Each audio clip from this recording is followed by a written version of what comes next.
In this video, I'm going to teach you how to turn off autocorrect on your iPhone XR. It's a very easy process, so make sure to follow along. You can easily disable autocorrect and other options related to using your keyboard on an iPhone XR or any other model.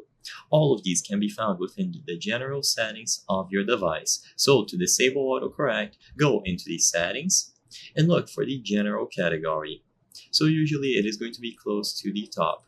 When you go inside of General on the settings, you will find the keyboard options all the way at the bottom. So find keyboard and choose it.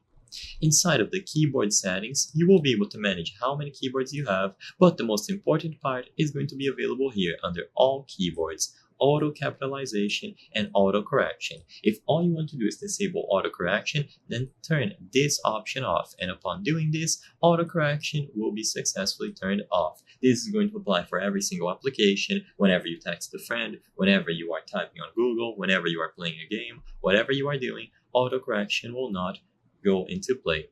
You can also disable auto capitalization. This way, whenever you type a new message, the first letter won't be automatically capitalized. So if you want to have no capitalization unless you manually input it, this option will also allow you to do so. You have other options like predictive text, show predictions in line, show math results, check spelling, and so on, and you are free to disable all of these. They will be saved onto the current keyboard that you are using alongside all other ones.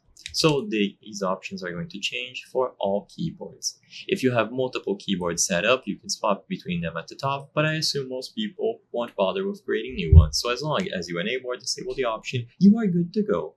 I hope I was able to help you on how to turn off autocorrect on iPhone XR.